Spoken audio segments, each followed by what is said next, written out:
physical activity for our children. Good morning, Doc. Good morning, Valerie. How are you? I'm good. Love your smile. Thank you. The doctors are winning with their smiles, man. The lady doctors are winning with their smiles on our set. I guess it's because we work with children. We have to smile all the time. Otherwise, they'll run away, I guess. Well, God bless you lots with beautiful smiles. Amen. So it's in sync. Okay, yeah.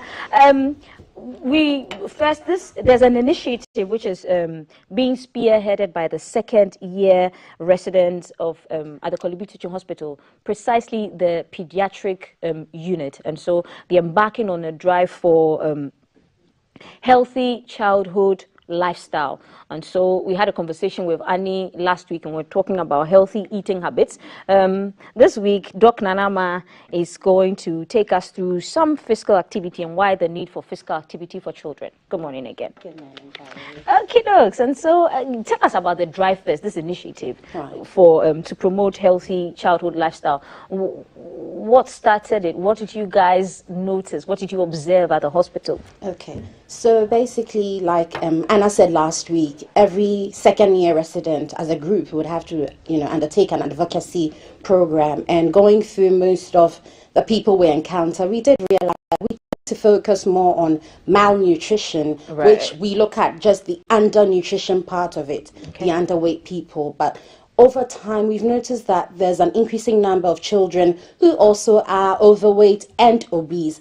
WHO statistics states that about 41 million of preschool children, which is roughly children less than 5 years, are obese. And if we estimate that in about 2025, we would have about 70 million. And so the statistics is dire and very scary. That's in 2 years. Yes. And so we thought then it's good we start talking about it. It's good we start conscientizing parents and the children themselves, because we keep saying that children are the leaders and the future. But if we lose them at, young ages because of these preventable diseases, then we're not doing well. And so we just want to talk more about it, promote healthy living and lifestyle, not only for the children, but as a family. Okay. And of course, when we do that, the children will also pick up, and then gradually we will have that healthy future we want to see. Okay, dogs. And so for this week, we are talking about physical activity.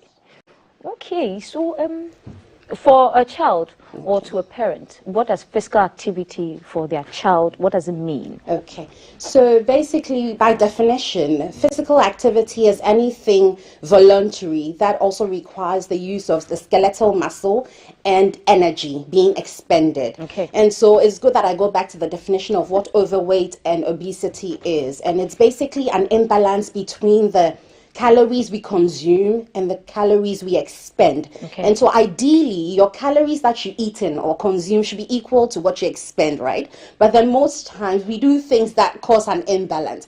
And so the drive, or today talking about physical activity, we're talking about making sure you're expending that energy. And that's why last week we talked about the healthy eating, because that's good. But if you're just doing the healthy eating and not also, expending the energy, you would accumulate and then you'd go into obesity, overweight. So when we talk about physical activity, it's really anything voluntary that you set your mind to do, that you're having fun, especially for our kids. You're having a lot of fun, and then also you're, taking away the energy. You're using energy to lose weight or to decrease the calories you've consumed. Yes. Okay. So assuming I'm watching this program this morning, I have 3 children. Right. So where do I begin from? Okay. Where do I begin from? Do I look at their ages? Do I look at their sizes? Okay. Where does a parent start from to sort of streamline their children into proper physical activity? Okay. So interestingly, with children, we're a peculiar group of people, very special at that. And so most of the things we do, yes, is streamlined in terms of age or weight. And so we have something called the BMI, body mass index, which is measurable, which most people can take their calculators and do. So what you need to know is your child's weight in kilograms and then their height in meters. And you do that by dividing the weight in kilograms by the height when you square it, so height squared, and then you get a BMI. And then roughly, because it's categorized in age, I can't tell you the whole spectrum, but if you go online and you just Google BMI for children, you would know where your child falls. And anything more than, so there's a thing called a centile chart, which we use to identify what category you would fall in. So the ideal is usually 50, or let's say anything between, there's a range, so it will be difficult for me to tell, but at least once your child is hovering around the 50th to the 85th centile, that's not bad. Anything below that is also not too good. So we're looking for a balance between 50th and 85th centile of your BMI is adequate, is good. So once you're exceeding that, between 85 and 95, we're in the overweight range. Okay. Then when you exceed 95, you are obese. And so when you calculate this for your child, you can have a fair range. And then also WHO recommends for physical activity in terms of age groups. One, that's why when you said babies, I was very excited. I know babies move about very frantically, and so parents may say, oh, my child is moving about, and that's okay, but you need to quantify how much, and you need to put in energy, you know, put an activity to it so that you can score what you're doing. Okay. So children less than 1 year, what WHO recommends is that they get at least 30 minutes of active play. So tummy time, because you know around that time most of them can't sit up when they are less than 6 months. So you want to regulate how much tummy time they're doing. You don't want to strap them in prams and beds for long. Parents are usually busy, and so the easy thing is to keep that child safe. Let me put you in a cot and you're at bay. But in doing that, you're also harming the child, because everything that you do when you're too static, your blood, you know, doesn't circulate well. It's also got its risk problems. And then when you're between 1 and 2, they recommend 180 minutes. That's about 3 hours of activity daily. And then when you, beyond 3, about adults, still the 180, but then it goes more with different kind of categories of exercise and also physical activity. Okay, so for children under a year old, at which month would you suggest parents to start introducing them to physical activity or getting them active? Right from birth.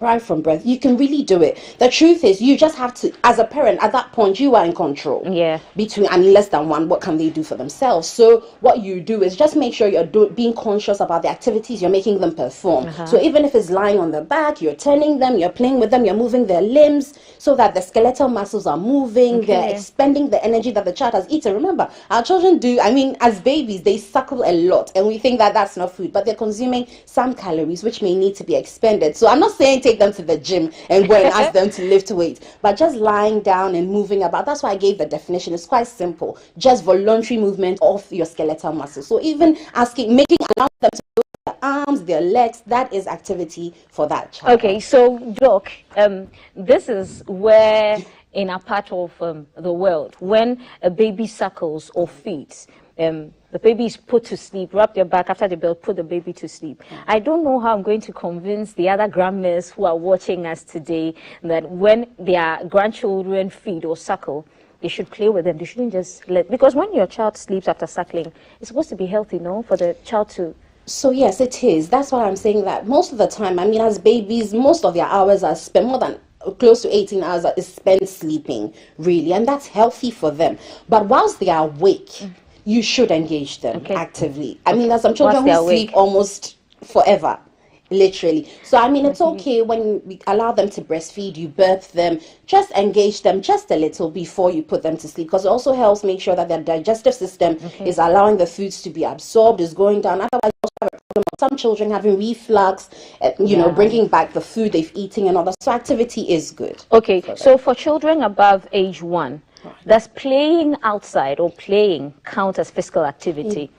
It does. And so outdoor activity, and especially making it creative and fun. Most of the times, I think because we didn't grow up with a lot of physical activity, or we didn't grow up knowing what physical activity particularly looked like, we thought it was exercise, and so you have to go to the gym, you have to be doing something so vigorous. But really, no, it's playful things. When your child comes home, you are home with them, you're in the kitchen, just ask them, okay, can you grab this for me? They run, hey, can you do it in 2 seconds? I'm counting 1, 2, 3, and then they do it, and it's fun. It gets them excited. You're doing something, you're washing your car, you ask them to assist. They run around, they're playing with the water hose, they are spilling. It's fun. They also are losing energy, and it becomes exciting, and it's something that they incorporate. And so when they grow, you don't have to teach them, because this is part of them, is a habit. And that's what happens outside. As a child, they're walking to the bus, they're on the bus, they go to school, they walk some distances, they've got breaks, but we don't seem to incorporate it too much in our lifestyle, and so that's a problem. That's why we're championing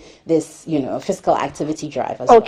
So which activities would you now recommend for parents? Which ones are safe? And does every age require a certain amount of or level of activity? Yeah, definitely. Certain ages. I can't ask a 14-year-old to be a a 4-year-old to be skipping actively, but I can do that to a 14-year-old. The most important thing is whatever, I mean, we don't want to limit it because everyone and their circumstances and what they can afford. So the most important thing is using what you have available to make it interesting and fun for the child. So say if you have hula hoops at home, you can put them on the ground instead of, maybe you've got a 4-year-old, Right. you can't allow them to, whirl their waist with it. So to jump in the circles, and as they're doing it, maybe you're counting, you're singing a rhyme, something that just makes it fun. So it's not streamlined, there's no hard and fast rule, but look at what is safe for that child. What can that child do at this age, and make sure you're doing activities that will interest them and sustain their interest, so that they keep doing it and even asking, oh mommy, can you do this setup for us to do this? Yeah. And then it will go on. So there's so many activities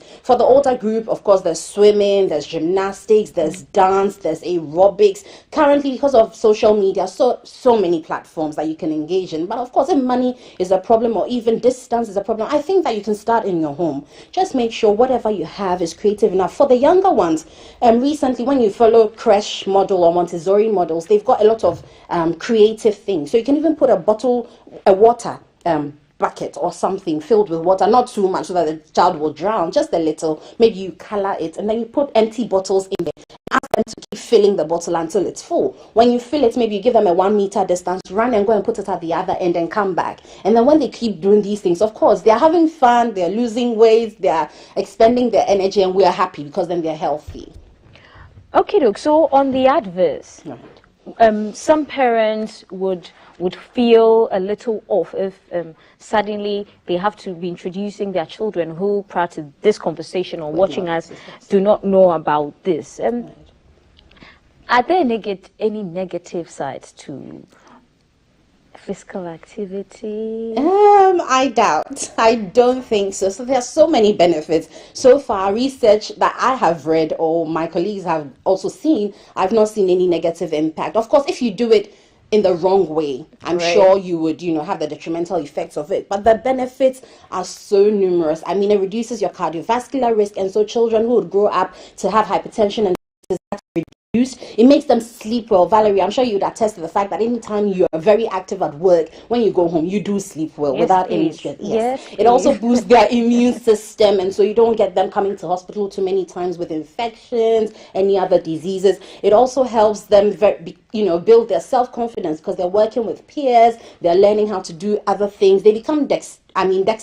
They can move in very agile ways, and that alone makes them proud on themselves. And you realize that a child who is physically active is very bold and confident and happy, and you don't see the stress in their lives. Of course, children also go through stressful periods, but when they're exercising or having fun at physical activity, all these things are reduced. Okay, so Doc, can you tell me the difference between exercises that are muscle strengthening and exercises that are bone strengthening? And then can you give us some examples and at which ages you would encourage to do these activities?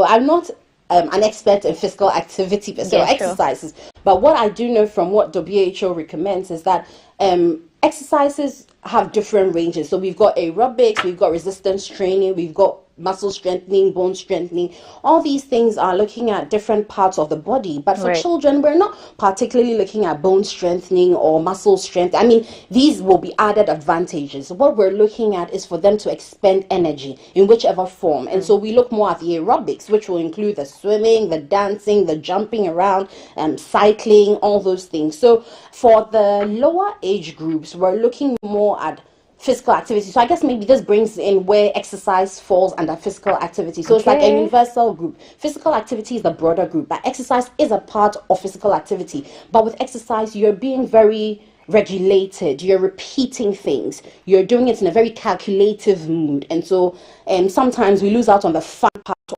exercise. But with physical activity, it's voluntary. You're doing it at your own time. It can be in the day, it can be in the night. You're having fun whilst you're doing it, and you're losing weight. So for children, we're not really recommending these vigorous or intensive kind of exercise. I mean, if they're adolescent and they can make decisions for themselves, they know their strengths, they can go in for that. But for the people, our target group, which is less than 15, I mean, between 0 and 18, actually, I mean, we're just saying that let's have fun whilst we're doing some physical activity. Let them develop the culture. And once it develops, when they grow, they can choose what they want to do. Right. But for now, anything that allows them to move their body, Just move that skeletal muscle is the most important key for us. Okay, so this initiative, Healthy Childhood Lifestyle, the drive, where have you and your team, where have you gotten to? Which are the other areas you're going to be looking at? And is there maybe how we follow you guys? Are you doing like last time was a donation exercise? What's happening with the drive? Right. So for us, we're talking about promoting healthy lifestyle, especially in childhood. Right. And our main focus tends to be on obesity and overweight. What we've done so far, so advocacy program takes roughly about 9 months. We kick-started in January, end of January, and then we started rolling out our program, and you've given us a platform to talk about it. So yes, we've started here. Also, we're aiming at going to schools where we'll talk to the children, engage them in physical activity, and so we'll go around their physical activity period and then, you know, engage them and show them some fun things they can do at home. Also in terms of feeding, healthy eating, we'll show them the different food groups, how to cook interesting meals, because most people think that these healthy meals have to be expensive, but really we have local things that we can use, and so we're looking at that. Then we are also going to roll out a challenge where we're going to enroll some children who we've identified to be obese, if their parents are willing, and then we'll follow them through the program and see how much weight they can lose, how healthy, you know, they're living now, and then at the end we'll put them out there. We'll also do some competitions in schools. We'll visit churches and mosques, and then some OPDs in and around the world. But to follow us, we've got a social media page. It's still young, but it's budding. I hope people join it. It's Let's Move _DCH23. Let's Move _DCH23. DCH23. Yes. The MOVE is our acronym for making healthy choices, outdoor activities, veggies and fruits, and everyone counts. Everyone in the family certainly counts. And we like, and we're going to be supporting you from our corner on healthy childhood lifestyle. So in wrapping up, Doc, give us a few tips as to how to keep our children physically active and just, you know, generally keep safe and healthy. All right. So thank you so much. Like we were talking about today, physical activity is moving any part of the body so that the skeletal muscle is in motion, and then you're expending energy. We just want parents to make this fun for their children, because we want healthy children so we can have a healthy future. And so take them out, walk with them, cycle with them, just stroll around the house, play ball, wash cars, anything you can do within your space. Make these children take part and have fun, and also lose weight the healthy way. But as you're doing this, please also make sure they're eating healthy, and also reduce screen time. Next week, that's what we'll be talking about, screen time. And so please make sure you do these to give us that healthy future we're looking for. Alrighty, thank you, Doc. Thank you so very much. We've been spending our time at the BFS clinic with Dr. Nanama Agyemang, who is a pediatric resident at the Korle Bu Teaching Hospital, and their drive of the second-year residents at the Korle Bu Teaching Hospital pediatric departments. They've embarked on a drive called Healthy Childhood Lifestyle, and you can know more about this if you go online. Let's Move _DCH23. This has been the BFS clinic, talking all about physical activity for children. Still